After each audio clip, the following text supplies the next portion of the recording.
ผู้ตรัสรู้ชอบได้โดยพระองค์เองขอถวายความเคารพนอบน้อมไว้สามาอย่างครูบาอาจารย์พระเถระเจ้าพระภิกษุสงฆ์สามเณรทุกรูปและขอเจริญพรมาอย่างป่อออกไม่ออกศรัทธาอาจมีป่อหมอนแม่หมอนโยมป่อโยมแม่ท่านผู้ฟังผู้มีบุญทุกท่านที่ติดตามรับฟังธรรมะยามดึกทางสถานีวิทยุเพื่อการศึกษาพระพุทธศาสนาและวัฒนธรรมจังหวัดเชียงใหม่ 104.5 เมกะเฮิรตซ์ออกจากห้องส่งวัดฝ่ายหินโดยผู้อำนวยการทางสถานีวิทยุท่านอาจารย์พระครูสมุวิศวัตรวรกิจโจผู้ปิดทองหลังพระในการเผยแพร่ธรรมได้ตนตัวของทุเจ้าวัดทุ่งประเกตอัตมาภาพพระครูไพศาลโสตกร เจ้าอาวาสวัดทุ่งประเกตตำบลหนองหานอำเภอสันทรายจังหวัดเชียงใหม่มาอยู่กับโยมพ่อโยมแม่ท่านผู้ฟังยามดึกยามดื่นทางสถานีวิทยุแห่งนี้ตลอดจนถึงสถานีวิทยุในเครือข่ายที่ออกไปต่างจังหวัดกลับมาอยู่กับกันในช่วงของคืนวันที่21ซึ่งแหมปักกิวันศุกร์ก็เป็นวันตกแต่งดาที่เราจะมีการคำว่าเข้าพรรษาของพี่น้องศรัทธาชาวบ้านที่เราจะได้ประกาศมาทำบุญในการรักษาศีล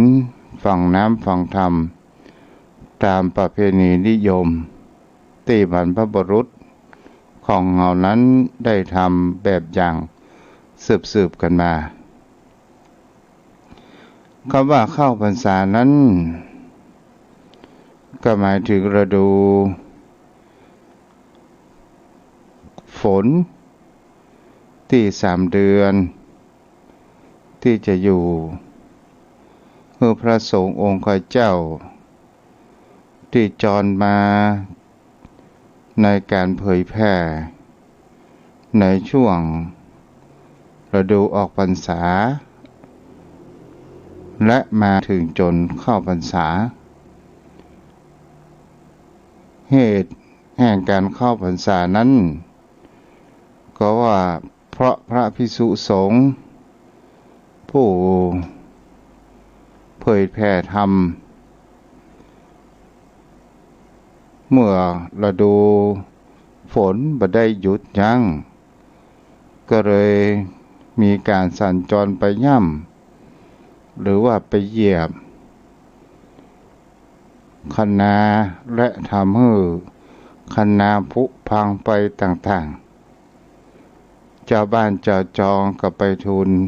องค์สมเด็จพระสัมมาสัมพุทธเจ้าองค์สมเด็จพระสัมมาสัมพุทธเจ้าก็เลยตั้งพุทธบัญญัติมาว่าเมื่อถึงฤดูกาลหน้าฝนให้พระภิกษุสงฆ์นั้นต้องจำพรรษาอยู่ณที่ใดที่หนึ่งอาจมีที่แห่งกำบังจะเป็นอาวาสวัดวาอาราม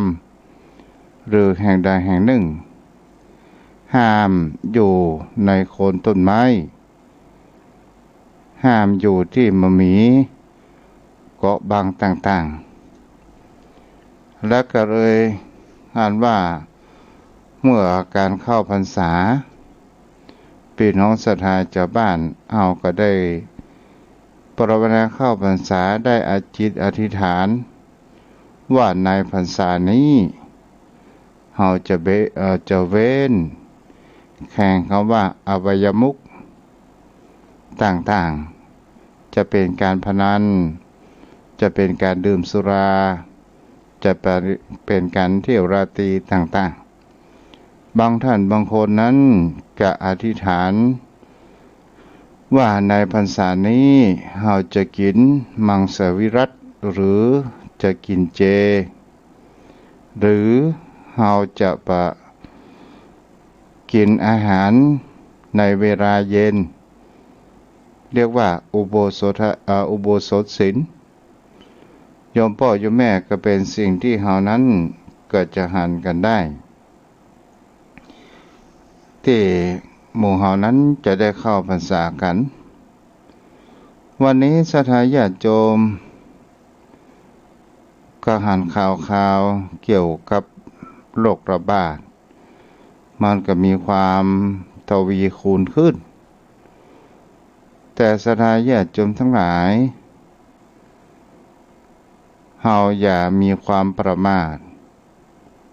ในการที่เฮามีการสัญจรจะไปณที่ใดที่หนึ่งก็ตามขอให้ควรระมัดระวังใส่หน้ากากอนามัยหรือว่าแมสเป็นสิ่งที่ดีที่สุดตลอดจนถึงหาซื้อเจลล้างมืออันขวดน้อยๆพกพาไปโดยถ้าเฮาไปในที่แออัดหรือว่าไปกาดไปรีก็ตามก็ให้เฮาระมัดระวังตลอดจนถึงบุคคลที่มาเอี่ยวหาอย่างบ้านอย่างจองก็คือโยมพ่อโยมแม่ถ้าเฮาบ่รู้จักหน้าจักตาบ่รู้จักกันเป็นไตเป็นว่าเฮาก็ควรที่ใส่แมสหน้ากากคือเฮานั้นมีความปลอดภัยโดยความมีสตินั่นเองวันนี้ก็จะมาอู้จ๋าเกี่ยวกับเรื่องแห่งชีวิตของคนเฮาโยมพ่อโยมแม่จะนับว่าชีวิตของคนเฮานี้เฮาเรามาตึกตองอยู่ในแห่งคำว่ากิจวัตรประจำวันของคนแต่ละคนมันจะมีไปคนอย่างเช่นเดียวกันถ้ากิจวัตรของพระสงฆ์องค์พระเจ้าบางวัดบางวาก็ต้องตื่นตีสี่บางวัดบางวาก็ต้องตื่นตีห้าเพื่อที่จะมีความเตรียมพร้อมในการทำกิจของพระสงฆ์องค์ข้าเจ้าจะเป็นการทำวัดสวดมนต์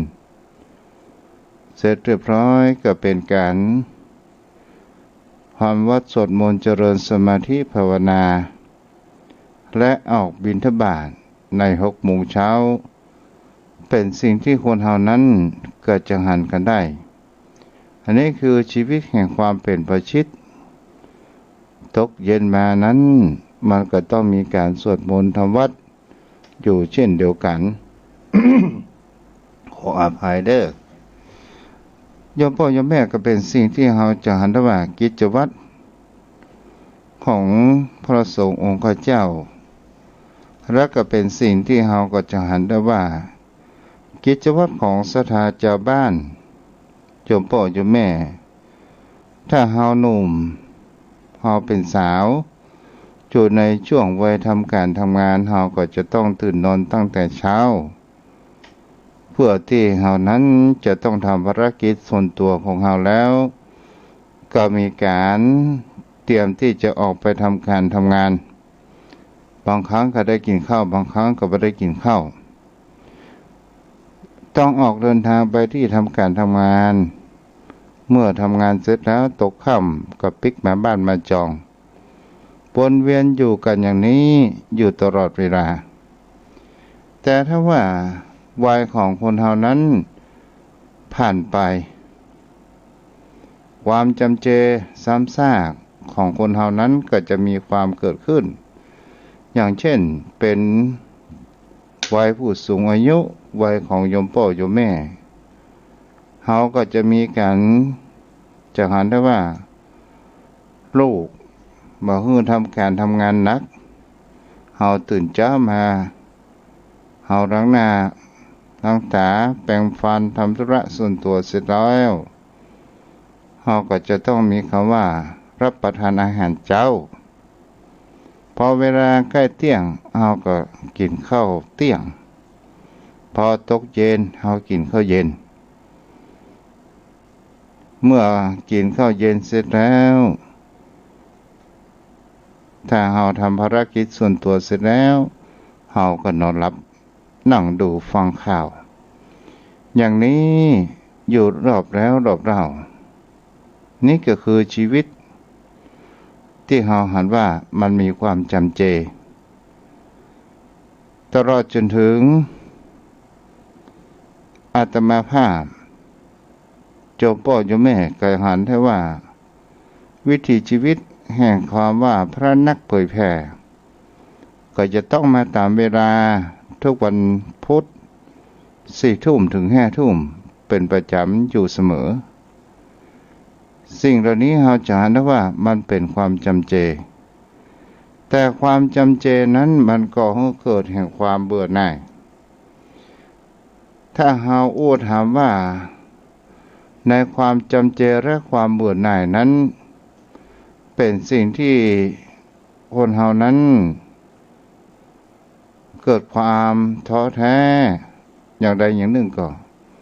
มันก็เป็นสิ่งที่เฮาก็จะหันกันได้ว่าบางครั้งบางคราวก็เป็นสิ่งที่คนเฮานั้นมีความเวียนอยู่อย่างนี้ของกิจวัตรของเฮาอยู่เรื่อยไปแต่ถ้าว่าเฮาดูดีๆในความจำเจมันก็ยังมีแห่งคำว่าความเปลี่ยนแปลงทางด้านจิตใจของคนเราในวิถีชีวิตของคนเราก็ถาม ขออภัยเนาะรู้สึกว่าเสลดขึ้นกันนะโยมพ่อโยมแม่ถ้าเราลองมาตึกตองดูดีๆว่าความจำเจนั้นมันก็เป็นสิ่งที่เราก็จะเห็นได้ว่าถ้าเราศึกษามันก็มีความเปลี่ยนแปลงอยู่ในจิตในใจตนตัวของคนเรานั่นเองเหมือนโยมพ่อโยมแม่ลองศึกษาดูธรรมชาติต้นไม้ที่เราปลูกเราจะเห็นได้ว่าต้นไม้ที่เราปลูกหรือเมล็ดพันธุ์ที่เราเพาะเราก็จะเห็นได้ว่าตอนแรกนั้นมันเป็นเมล็ดพันธุ์ถ้าเราเอาไปโบงในที่ปุ๋ยน้ำมันมีความอุดมสมบูรณ์บ่แช่อย่างมากเกินไปหรือเราเอาเมล็ดลงดินแล้วเราก็ลองสังเกตดูว่าวันแรกมันก็ยังไม่มีอย่างเกิดขึ้นวันที่2มันก็ไม่มีอย่างเกิดขึ้นวันที่3มันก็เริ่มมีการเปลี่ยนแปลงแตกผลิใบเกิดขึ้นมาแล้วเราก็ลองเอาถ้าว่าเราย้ายต้นที่มันมีความแข็งแรงเพื่อมันได้รับแดดอ่อนๆแล้วเราย้ายลงกระถางศรัทธาญาติโยมทั้งหลายเราก็จะเป็นสิ่งที่เราหันได้ว่าต้นไม้นั้นมันก็จะเริ่มเติบโตใหญ่ขึ้นบางครั้งบางคราวเราพอเช่นนั้นและก็เป็นสิ่งที่คนเฮานั้นจะหันความเปลี่ยนแปลงไปของต้นไม้ต่างๆเฮาดูแห่งเขาว่าต้นพักเหือดก็ได้โยมพ่อโยมแม่ต้นพักเหือดนั้นตอนแรกเมื่อใบไม้ใบแก่มันร่วงหล่นไปจนหมดมันกติพิ ออกยอดใหม่ขึ้นมาพอเวลาผ่านไปศรัทธาญาติโยมทั้งหลายเมื่อมันเป็นเหลมเมื่อมันเป็นจีเป็นเหลมเกิดขึ้นพอออกไปแห่ม3 วันโดยการที่เฮาบ่ได้สังเกตดูเป็นได้เป็นว่าเฮาลองเผลอมองไปแห่มกำหนึ่งจากใบยอดอ่อนก็กลายเป็นใบยอดเขียวเกิดขึ้นนี่ก็เป็นสิ่งที่เฮาเข้าใจได้ว่าความเปลี่ยนแปลงนั้นมันมีอยู่ในตัวของมันนั่นเองกิจวัตรของคนเฮาประจำวันก็เช่นเดียวกันเฮาดูแล้วมันเหมือนว่ามันเป็นความจำเจซ้ำแล้วซ้ำเล่าอยู่อย่างนี้ตลอดเป็นจะเป็นเดือนเป็นปีเป็นฤดูกาลก็ตามแต่เราลองสังเกตมันก็มีความเปลี่ยนแปลงไปอย่างเช่นวันพุธที่แล้วทุกเจ้าอู้เรื่องอะไรหยังก็บ่สามารถที่จะจดจำได้มันก็ยังมีความเปลี่ยนแปลงไปพุธนี้ทุกเจ้าอู้เรื่องอะไรหยังโยมพ่อโยมแม่ก็เป็นสิ่งที่เราจะเห็นได้ว่าการอู้การจาของทุกเจ้าในพุทธที่แล้วอู้แห่งเรื่องแต่ถ้าว่าเราอู้เรื่องอู้ซ้ำบทนี้เราก็ได้ยินได้ฟังแล้วแต่บางสิ่งบางอย่างโยมพ่อโยมแม่ คำว่าความจำเจหรือว่าการทำซ้ำๆบางครั้งมันก็ก่อให้เกิดแห่งความเป็นนิสัยก่อให้เกิดแห่งความเป็นปัญญาเกิดขึ้นโยมพ่อโยมแม่เฮาก็ลองสังเกตเมื่อเฮามีวัยแห่งความเป็นละอ่อนมัก2 ขวบ 3 ขวบถามว่าเฮาจะเรียนรู้เรียนหนังสือกันสมัยโยมพ่อโยมแม่เข้าโรงเรียนอายุ6 ปีกับ7 ปีนะ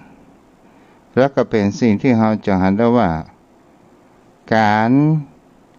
หัดอ่านหัดเขียนจะเขียนแต่ตัวและอักษรนั้นเฮาก็ฝึกไปซ้ำๆๆๆอยู่อย่างนี้จนเฮานั้นจำได้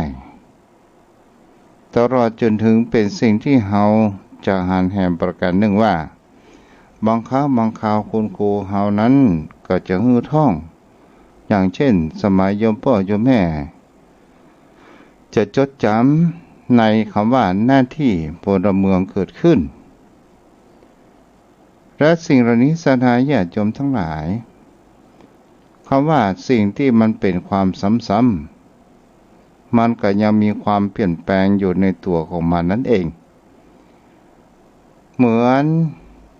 กับเราจะก้าวลงในสู่แม่น้ำโยมพ่อโยมแม่เราก็จะเห็นได้ว่าจะเป็นน้ำปิงหรือแม่น้ำปิงวังยมน่านต่างๆหรือลงเข้าไปสู่เป็นเจ้าสุพยาถามว่าเฮาเท้าจุ่มน้ำและเฮายกขึ้นมาเฮาก็จุ่มได้เพียงแค่ครั้งเดียวน้ำที่มันผ่านเท้าของเฮาไปเฮาก็ยังมีความรู้สึกแห่งคำว่ามันผ่านไปแล้วแห่งคำว่าน้ำเฮาก็จะหาน้ำเหมือนกับว่ามันอยู่นิ่งอยู่เฉยๆเหมือนว่ามันบ่ไหลผ่านเนี่ยหลายโยมพ่อโยมแม่เฮาก็จะหันได้ว่าสิ่งเหล่านี้พวกเฮาว่าสิ่งที่คนเฮานั้นบ่ให้ความสนใจแต่ก็เป็นสิ่งที่คนเฮานั้นจะหันได้ว่ามันผ่านไปแล้วมันก็ผ่านไปเฮาก็ดูเหมือนกับว่ามันยังจำเจอยู่เฮาไปในเมืองเชียงใหม่เฮาก็หันหัวสะพานนวรัตน์หรือสะพานที่เปิดแปลงใหม่เฮาก็ผ่านแล้วผ่านเล่าก็ดูพอว่ามันจำเจ แต่มันก็ยังมีคำว่าเปลี่ยนแปลงในตัวของมันนั่นเองนี่แหละโยมพ่อโยมแม่เฮาก็ลองสังเกตดูว่าร่างกายชีวิตของคนเฮาก็ตามโยมพ่อโยมแม่แหมสักกรรมหนึ่งโยมพ่อโยมแม่ตีนเมื่อฟังคติธรรมพระสงฆ์องค์ข้าเจ้าแล้วก็จะนอนหลับบางคนก็นอน5 ชั่วโมงบางคนก็นอน6 ชั่วโมงบางคนก็นอน8 ชั่วโมงแล้วก็ตื่นเช้าขึ้นมาก็จะต้องทำภาระธุรกิจส่วนตัวเข้าห้องน้ำห้องท่าอาบน้ำอาบท่าแล้วบางคนนั้นก็ไปทำการทำงานถ้าว่าเป็นโยมพ่อโยมแม่ก็อยู่บ้านอยู่จองเฝ้าบ้านเฝ้าจองพ่อลูกพ่อหลานเลี้ยงหลาน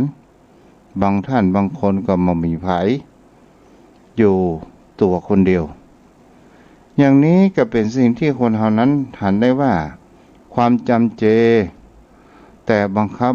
มันเป็นความซ้ำซากไปต่างๆนานาเกิดขึ้นแต่บางครั้งมันก็ก่อให้เกิดแห่งคำว่า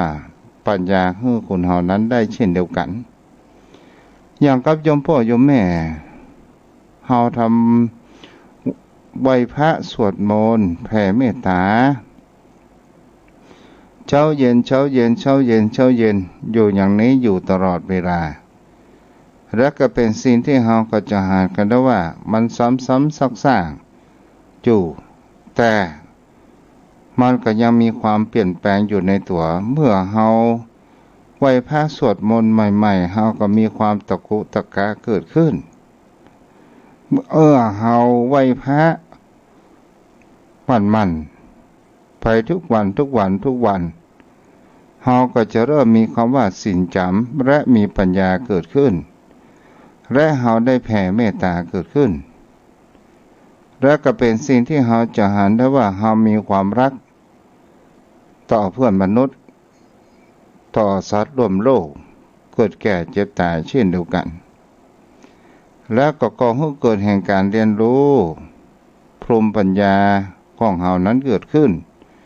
โดยอัตโนมัติตลอดจนถึงบุคคลที่เป็นผู้ที่ได้ทำประพฤติปฏิบัติหรือเป็นสิ่งที่เราจะหันได้ว่าในการทำบุญอย่างเช่นการทำทานเจ้าพ่อเจ้าแม่บางครั้งบางคราวเป็นสิ่งที่เราจะหันได้ว่าการให้ทานนั้นก็เป็นสิ่งที่เป็นความเสียสละและก็เป็นสิ่งที่กระจัดเสียซึ่งกิเลสคือคำว่าตณีที่เหนียว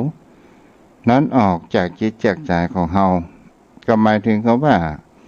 เฮาก็ยิบยื่นแบ่งปันให้กับคนอื่นตลอดจนถึงเป็นสิ่งที่เฮาจะหาได้ว่าทำให้จิตใจของเฮานั้นฟูนั่นก็คือคำว่าอภัยทานนี่ก็คือทำบุญในทางด้านประการแรกประการที่สองเฮาจะประการแรก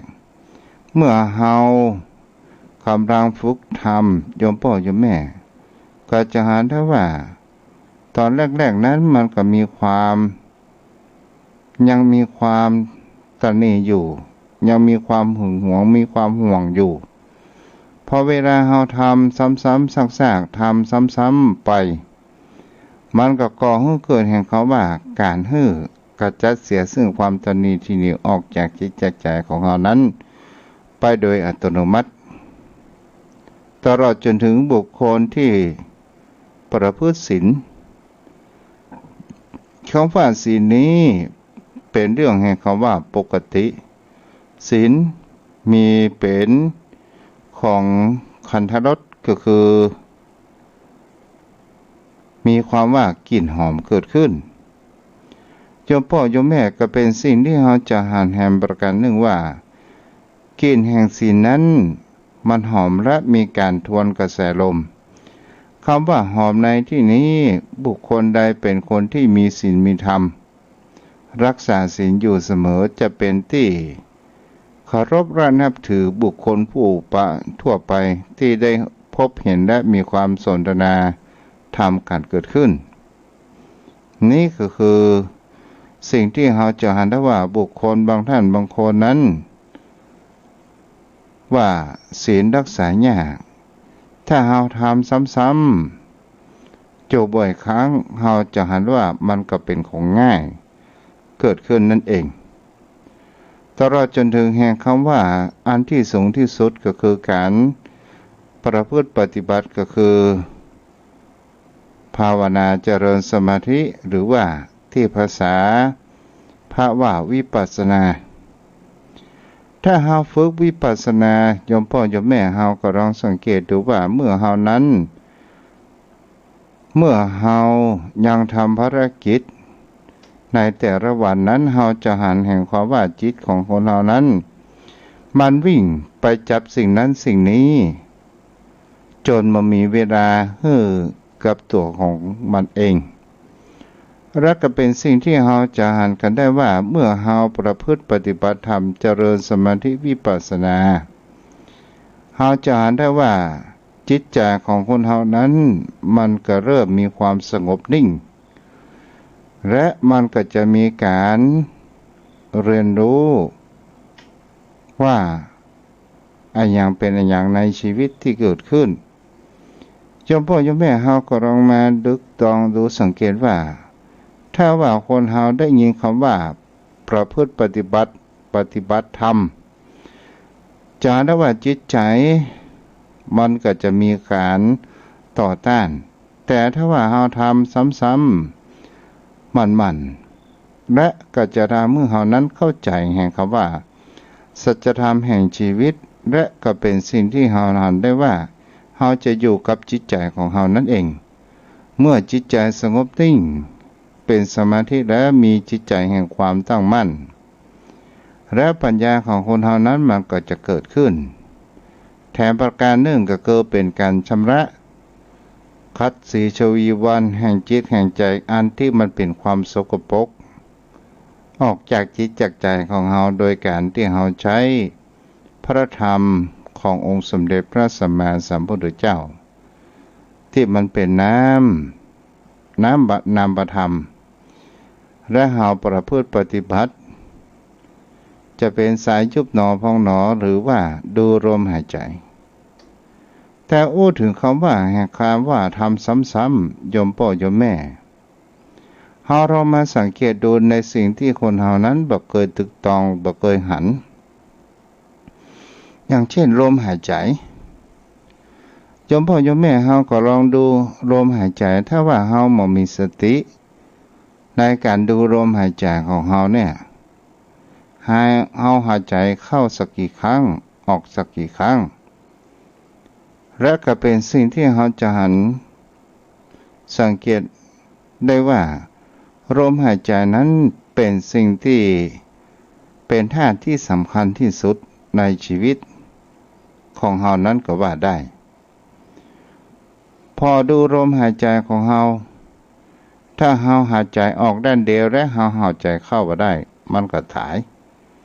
ถ้าเฮาหายใจเข้าได้แต่หายใจออกบ่ได้เฮาก็ถ่ายแต่ถ้าว่าเฮามีสติดูลมหายใจแท้จริงธาตุลมก็เป็นสิ่งที่ขับเคลื่อนในธาตุทั้งสามจะเป็นธาตุดินธาตุน้ำธาตุไฟก็ตามมันก็เป็นสิ่งที่สำคัญที่สุดในการขับเคลื่อนถ้าเฮาดูลมหายใจเฮานั่งสมาธิวิปัสสนาเฮาดูลมหายใจก็จะทำให้จิตใจของเฮานั้นมีความสงบนิ่งและเฮาก็จะหันได้ว่าความนึกคิดต่างๆที่มันวิ่งผ่านไปเกาะสิ่งนั้นสิ่งนี้และเฮาจะมีความเข้าใจว่ามันจะมีสติเกิดขึ้นตอนนั้นช่วงนั้นกูโกรธตอนนั้นช่วงนั้นกูมีความอิจฉาตอนนั้นช่วงนั้นกูมีความพยาบาทถ้าเฮาแผ่เมตตาลงไปสิ่งเหล่านั้นมันก็จะเรือนหายและก็ได้ถูกชำระออกจากจิตจากใจของเฮาพ้นไปทำอย่างก็ตามโยมพ่อโยมแม่ที่เฮาทำซ้ำๆซอกซ่า มันก็ก่อให้เกิดปัญญาเหมือนสมัยครั้งพุทธกาลเมื่อองค์สมเด็จพระสัมมาสัมพุทธเจ้าอยู่ในพระเชตวันอยู่มีพระรูปหนึ่งที่เรารู้จักกันว่าจุลปันถกมีจุลปันถกะหรือว่าจุลปันถกมีพี่ชายชื่อว่าจุลปันถกะมหาปันถกหรือว่ามหาปันถกะซึ่งพี่ชายนั้นเป็นคนที่มีความฉลาดและมีปัญญาสามารถที่ศึกษาธรรมและบรรลุธรรมเป็นพระอรหันต์ได้โดยเวยแต่ตรงข้ามก็ว่าพระน้องชายคือจุลปันถกเป็นคนที่มีสมองปัญญาตึ๊บหรือว่าบ้านฮ้องว่าปัญญาถันจำอันยังก็ยากแม้แต่พระพี่ชายเพียงแค่คาถาเดียวท่องได้เป็น3 เดือน 4 เดือนก็ยังบ่จำเทื่อจอมพ่อจอมแม่ก็เป็นสิ่งที่จะเห็นได้ว่าจุลปันถกนั้นก็ถูกพระพี่ชายได้ตำหนิแล้วก็บอกกับน้องชายว่าศึกเสีย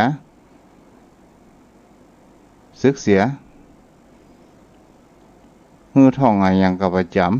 ำศึกไปแต่บังเอิญจะเห็นได้ว่าพระพุทธองค์นั้นเป็นพระผู้ให้กำลังใจเป็นผู้มีความเมตตาพระองค์เห็นว่าจุลปันถกนั้นถึงมีปัญญาตึ๊บแต่ยังมีความตั้งจิตตั้งใจก็ยังสามารถที่จะบรรลุธรรมนั้นได้พระองค์นั้นก่อนที่จะไปฉันในบ้านของหมอชีวกกุมารพัฒน์พระองค์นั้นก็ได้ประทานผ้าอันสีขาวอันบริสุทธิ์เกิดขึ้นแล้วก็ตรัสบอกว่าจุลปันถกจุลปันถกะเธอจึงรูปผ้าผืนนี้พร้อมด้วยบริกรรม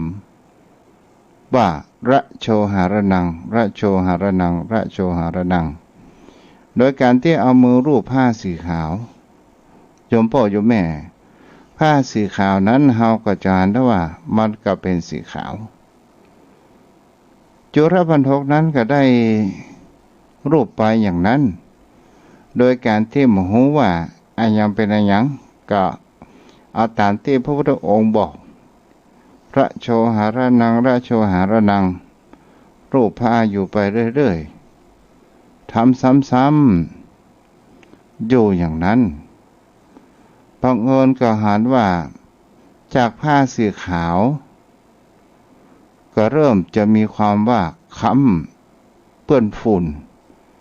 เกิดขึ้นจุลปันถกนั้นก็ได้เห็นว่าการที่เรา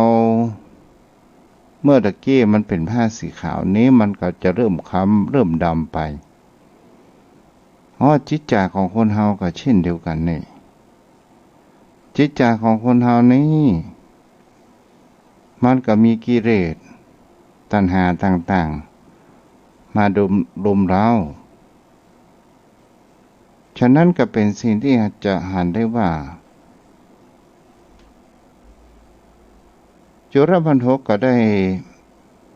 เกิดปัญญาเกิดขึ้นและประพฤติปฏิบัติอย่างนี้จนได้บรรลุเป็นพระอรหันต์เกิดขึ้นโดยการที่ว่ามีจิตเป็นสมาธิมีความตั้งมั่นโยมพ่อโยมแม่ก็เป็นสิ่งที่คนเราจะเห็นได้ว่าการทำซ้ำๆนั้นไม่ใช่ว่าซ้ำเติมแต่เป็นสิ่งที่เราทำและเราจะเห็นได้ว่ามันจะกลายเป็นทำให้เรานั้นมีพฤติกรรมและมีปัญญาเกิดขึ้นในชีวิตของคนเรานั้นก็ว่าได้โยมพ่อโยมแม่เราก็มาสังเกตเราจะเห็นได้ว่าบุคคลที่ไหว้พระสวดมนต์แผ่เมตตานั่งสมาธิและแผ่เมตตาก่อนรับก่อนนอนเฮา าก็จะถ้าว่ามันก็จะมีสิ่งดีๆเข้ามาอยู่ในจิตในใจของเฮาและจะมีสิ่งดีๆเข้ามาในชีวิตของเฮานั่นเองเป็นสิ่งที่คนเฮานั้นควรที่จะศึกษาอยู่เสมอแต่ถ้าว่าคนเฮานั้นบางครั้งบางคราวโยมพ่อโยมแม่ถ้าว่าเฮานั้นเป็นผู้ป่วยรองก็เป็นผู้ป่วยติดเตียงหรือว่าเฮาได้เจ็บป่วยและนอนติดเตียงเฮานอนอยู่ในท่าเดิมท่าเดียวทำอย่างนั้นกินแถมปอนั้นก็เป็นสิ่งที่จะเห็นได้ว่าตอนแรกๆก็เป็นสิ่งที่คนเฮานั้นยอมรับสภาพแห่งความเป็นจริงนั้นมาได้เพราะว่าวิถีชีวิตของเฮานั้นเปลี่ยนเป็นสิ่งที่เฮาจะหากันได้ว่าเมื่อเฮาบาดเจ็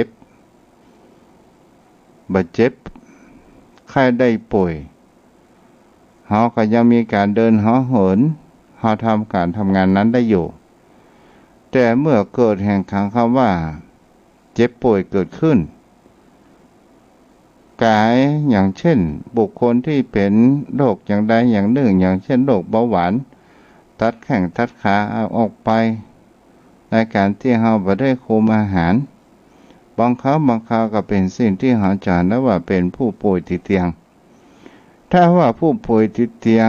ไม่ยอมรับแห่งความจริงไม่ยอมรับสภาพแห่งความจำเจซ้ำๆเหล่านั้นมันก็จะเกิดแห่งความว่าท้อถอยและจะเห็นได้ว่าเฮายิ่งผลักดันมันก็ยิ่งทำให้จิตใจของเฮานั้นเศร้าหมองเกิดขึ้นจะเป็นสิ่งที่เฮาก็จะเห็นกันได้ว่าอย่างกับจุลบรรทกนั้นได้รูปผ้าตอนแรกนั้นเป็นสีขาวต่อมานั้นกลับกลายเป็นสีดำจิตใจของคนเฮานั้นมันก็มีกิเลสผงทุรีไปถ้าคนเฮานั้นยอมสภาพแห่งการความซ้ำๆนั้นบ่ได้มันก็จะก่อให้เกิดจิตใจของเฮานั้นเศร้าหมองเกิดขึ้นนี่ก็เป็นสิ่งที่เฮาลองมาดูสังเกตและบางครั้งบางคราวบุคคลที่ป่วยติดเตียงถ้าเฮาผลักดันมันออกไปเฮาไม่ยอมรับสภาพแห่งความจริงมันก็จะมีความทุกข์และความทรมานมากกว่าเก่านั่นเองแต่ถ้าเฮายอมรับแห่งความจริงเกิดขึ้นเฮายอมรับสภาพเกิดขึ้นและเฮามีจิตใจลุกขึ้นสู้ต่อมันทำให้จิตใจของเฮานั้นมีความผ่องใสเกิดขึ้นก็จะทำให้จิตใจของเฮานั้นมีพละกำลังเกิดขึ้นนี่ก็เป็นสิ่งที่เฮาเขียนหันได้ว่าบางสิ่งบางอย่างที่มันมีความว่าซ้ำซากจำเจบางครั้งบางคราวมันก็มีดีอยู่ในตัวของมันนั่นเองบางครั้งบางคราวถ้าเฮามองดูดีๆโยมพ่อโยมแม่เฮาดูดีๆอย่างเช่นถ้ามีคนว่าระหว่างความจำเจความซ้ำซากกับความพัดพรากความเศร้าโศกเสียใจความพิไรรำพันความดนหักอกต่างๆนานาความน้อยอกหมองใจต่างๆระหว่างกับความจำเจความซ้ำซากความเบื่อหน่ายเนี่ยโยมพ่อโยมแม่จะเลือกเอาอันใดเสียงส่วนใหญ่ก็ต้องบอกว่าเลือกความจำเจแต่ความเศร้าโศกม้อยอกหนองใจความทุกข์ต่างๆนานาเหล่านี้เฮาบ่อยากจะได้นี่ก็เป็นสิ่งที่เฮาก็จะอ่านกันได้ว่าโยมพ่อโยมแม่ทุกสิ่งทุกอย่างนั้นจงทำให้แห่งคำว่าจิตใจของเฮานั้นหรือว่าให้เฮานั้นมีปัญญาในการดำรงชีวิตของเฮานั้นอยู่ถ้าเฮาฝึกไหว้พระเฮาอ่านหนังสืออะไรอย่างบ่ได้โยมพ่อโยมแม่ก็ฟังจากวิทยุเวลาเปิ่นทำวัดสวดมนต์เ เฮาฟังมันฟังทุกวันมันก็จะจำไปอยู่ในตัวของมันนั่นเองและก็เป็นสิ่งที่เฮาจะเห็นแล้วว่านี่แหละก็เป็นสิ่งที่ก่อให้เกิดปัญญาและกระทำให้จิตใจของเฮานั้นมีคำว่าเมตตาธรรมและจิตใจของเฮานั้นจะเป็นบุญเป็นกุศลคำว่าบุญกุศลก็หมายถึงคำว่าความสบายอกสบายใจนั่นเองโยมพ่อโยมแม่เฮาอย่ารอให้เฮานั้นได้เป็นผู้ป่วยติดเตียงแต่ผู้ป่วยติดเตียงถึงมันมีความจำเจนอนอยู่บนเตียงบางคราวถ้าเฮามีการพักยิ่งพักดันไปยิ่งครับเพิ่นเฮาว่าขับไล่สายส่งมันเฮามายอมรับมันจิตใจของเฮาก็มีแต่ความทุกข์และความทรมานอยู่ตลอดเวลาฉะนั้นสิ่งที่เฮายังมีลมหายใจยังมีความแข็งแรงให้จงทำในสิ่งที่ดีๆจะเป็นเช่นไหว้พระสวดมนต์นั่งสมาธิแผ่เมตตาก็ถือว่าเฮานั้นเฮาทำมันบ่อยครั้งมันก็จะก่อเกิดขึ้นปัญญาแต่ถ้าว่าเฮาครั้งแรกเฮาอ้างว่าสิ่งจำบ่ค่อยดีจำอะไรยังบ่ได้จำยากถ้าเฮาท้อถอยไปก่อนมันก็บ่สามารถที่จะเกิดปัญญานั้นได้นี่ถ้าโยมพ่อโยมแม่ก็เป็นสิ่งที่คนเฮานั้นควรที่เฮาจะได้ศึกษาในวิถีชีวิตเพราะว่าคนยุคนี้สมัยนี้ยุค 5G 4G 5G เนี่ยเป็นยุคแห่งความขี้เบื่อโยมพ่อโยมแม่เฮาจะเห็นได้ว่าถ้าว่าพ่อแม่ท่านใดให้ลูกหลานดูโทรทัศน์หรือว่าให้ลูกหลานดูโทรศัพท์ iPad หรือว่าอันใหญ่ๆจะเห็นว่าลูกหลานจะหันแห่งความเปลี่ยนแปลงในจอมือถือจอทีวีต่างๆและก็จะเห็นได้ว่ากลับกลายเป็นคนที่มีจิตใจบ่ตั้งมั่นที่บ้านเฮาว่าสมาธิสั้นและก็เป็นคนที่มีความเบื่อง่ายใกล้เว้ยบ้านเฮาว่าใกล้เว้ยนี่แหละโยมพ่อโยมแม่เฮาจะเห็นได้ว่ายุค 4G 5G ในยุคปัจจุบันเนี่ยคนรู้สึกว่ามีความเบื่อง่ายตลอดจนถึงเขาว่าเป็นคนที่ฟังอันหยังพออันหยังบางกี่วิมันก็จะเปลี่ยนแปลงไปนี่ก็เป็นสิ่งที่เฮาก็ระมัดระวังกันโยมพ่อโยมแม่ก็เป็นสิ่งที่เฮาก็จะหันได้ว่าบางสิ่งบางอย่างในชีวิตของคนเฮาดูง่ายๆโยมพ่อโยมแม่เฮาก็จะหันพระอาทิตย์ขึ้นยามเจ้าทางทิศตะวันออกรอบขอบฟ้าทิศตะวันตกรอบแล้วรอบเล่าอยู่บนโลกใบนี้มันก็มีความจำเจแต่ถามว่าโลกใบนี้นั้นมีการพัฒนาเปลี่ยนแปลงไปมากน้อยขนาดไหนโลกใบนี้ที่มีความเปลี่ยนแปลงและพัฒนาทั้งทางดีและทางที่เสื่อมเสียก็โดยน้ำมือของมนุษย์นั่นเองและก็เป็นสิ่งที่เราก็จะหันแหมประการหนึ่งว่าโรคใบนี้ถามว่าเชื้อโรคนั้นมีอยู่จริงมีอยู่แล้วหรือไม่มีอยู่แล้วแต่เป็นสิ่งที่เราก็จะหันได้ว่ามันก็มีวิวัฒนาการในตัวของมันเองอย่างก็โยมพ่อโยมแม่ได้ยินข่าวกับโรคโควิดจะเป็นสายพันธุ์อินเดียจะสายพันธุ์อังกฤษสายพันธุ์อะไรอย่างก็ตาม ที่มันมีความผสมพันธุ์กันมันก็มีการพัฒนาตัวของมันนั่นเองบางครั้งบางคราววัคซีนที่มันมีค่ามันมีค่าวัคซีนที่ต้านทานมันบ่ได้ภูมิคุ้มกันมันบ่ได้มันก็ยังสามารถที่จะฆ่ามนุษย์ของคนเฮานั้นได้เกิดขึ้นโยมพ่อโยมแม่ก็เป็นสิ่งที่เราควรนึกอยู่เสมอว่าเฮาอย่าประมาทอย่างเดียวเด้อ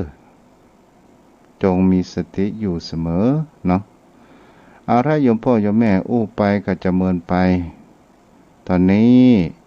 4 ทุ่ม 46 นาทีต่อไปก็เป็นรายการสนทนาธรรมทางโทรศัพท์เนาะโยมพ่อโยมแม่วันนี้ทาง Facebook ก็มีหลายท่านที่ได้เข้ามาแล้วก็ตอนนี้ทาง Facebook ล่มไปแล้วไม่ได้อ่านรายชื่อคำรายชื่อไม่ละโยมพ่อโยมแม่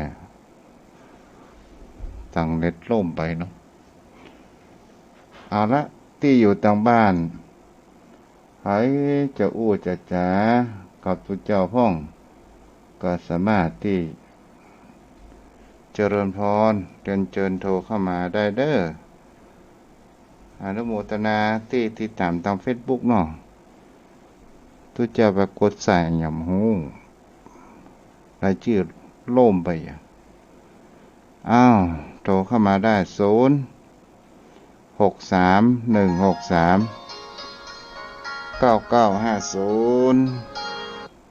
โทรเข้ามาได้เด้อ063-163-9950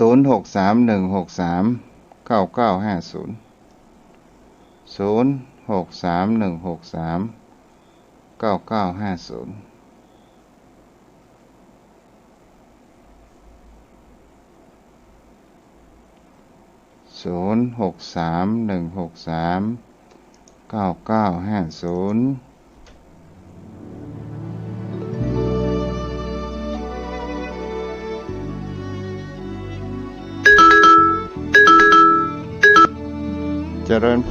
รแม่แดงไปสาวเจ้าท่านพระครูข้าวแม่ฟังตะกี้เจ้าฝนตกก็บัดตกแล้วเนาะตกแต่เช้าแล้วแม่เจ้าฟังตีเปิ้นหวานที่เฮานั่งสมาธิเอาพุทโธได้ก็เจ้าได้หมดแม่เนาะจ้าพุทโธนี่รู้สึกว่ามันจะคล่องจ้าดีแล้วเจ้านั่งสมาธิไปเนาะจ้าอยู่กับจิตใจเนาะศึกษาเจ้าบุรักษาได้แม่เด้อเจ้าไว้สาเนอรักษาสุขภาพเด้อเนอเจ้าอนุโมทนาบุญ0631639950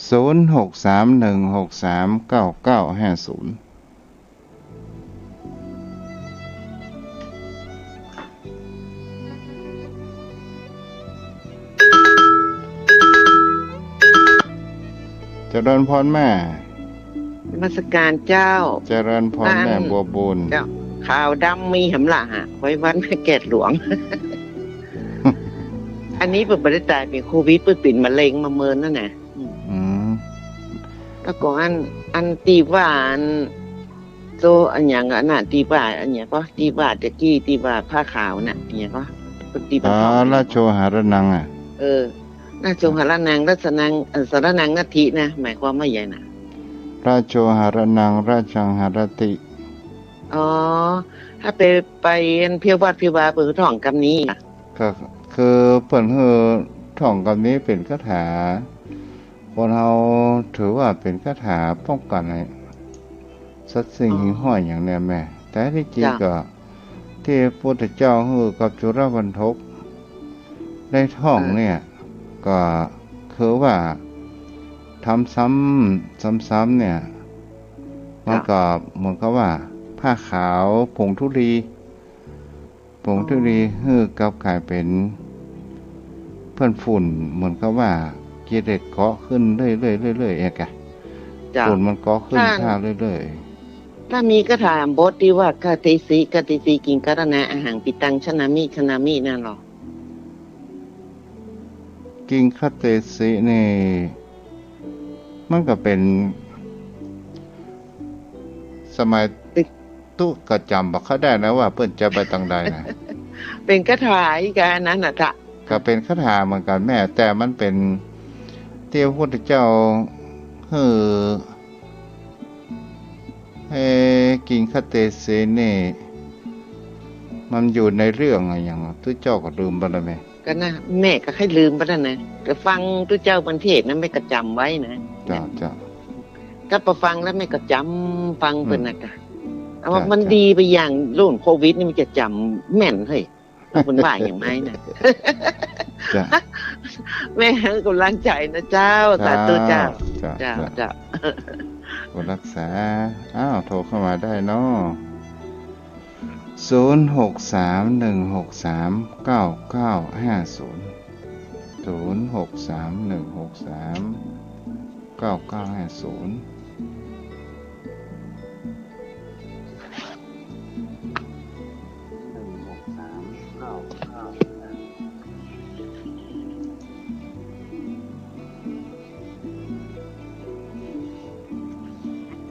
52 นาทีเนาะ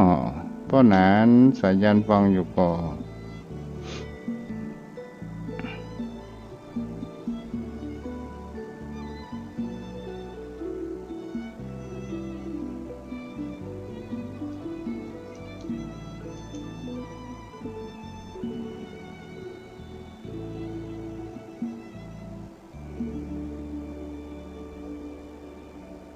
อนุโมทนาตังคุณโยมที่ติดตามทาง Facebook อะไรเชื่อแล้วเนาะกะตังคุณโยมบัวจันทร์คุณโยมโสภิตมหาวันคุณโยมวารีอินทกุลโทรเข้ามาได้เด้อ0631639950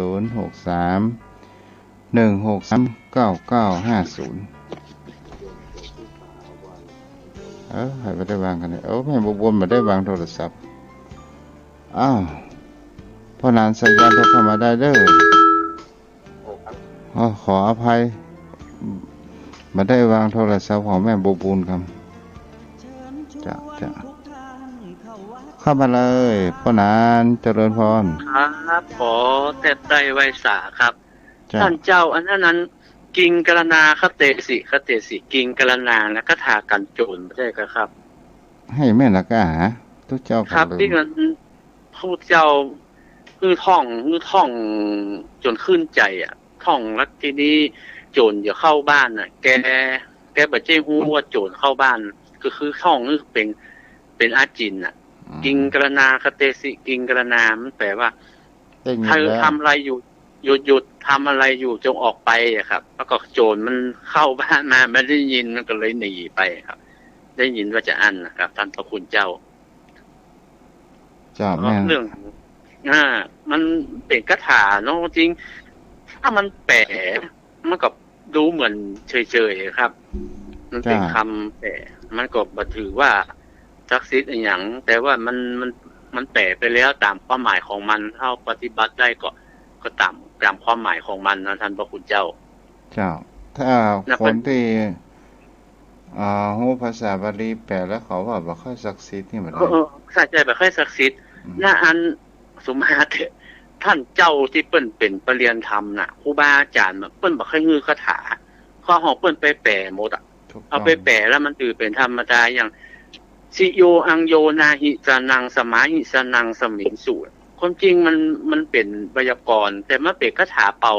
ตาแดงนะท่านเจ้าสิโยอังโยน่ะก้างคำคอครับก้างคำคอสิโยอังโยนาหิสมานังสนังสมาหิสิโยอังโยนาหิสนังสมิงสุสมิงสุครับโยโยหินังสุนะมันอยู่ในไวยากรณ์ครับแล้วก็เปิ้นว่าที่จบมหาปริญญาธรรมนะครูบาอาจารย์เปิ้นบ่ฮื้อคาถา เพิ่นบอกว่าเอาเพิ่นไปแปลแล้วมันก็มีความหมายธรรมดามันดูเหมือนแบบซักซีแต่ท่านเจ้าถ้าเฮามาอู้ไปแหมอย่างนึงนะครับก็นั้นครับผมถ้าอู้ถึงว่าคาถาอาคมเนี่ยมันก็หมายถึงเขาว่าเป็นเขาว่าสัจจะประการหนึ่งเนาะสองเป็นที่พึ่งทางด้านจิตใจแม่นมันก็เป็นที่พึ่งทางด้านจิตใจนะท่านพระคุณเจ้าแต่คนหูคนแปลอย่างได้เนี่ยเนาะคาถาบทนี้เฮาได้แปลมาละในที่ตอนพูดเจ้าอย่างว่ากิงกรณาเจ้าคเตสิออกไปกิงกรณาทำอะไรอยู่คือเปิ้นฮื้อท่องจนขึ้นใจมันเป็นคาถาแล้วก็พอดีโจรไม่ได้ยินเขาใส่จะเข้าบ้านมันก็เลยหนีไป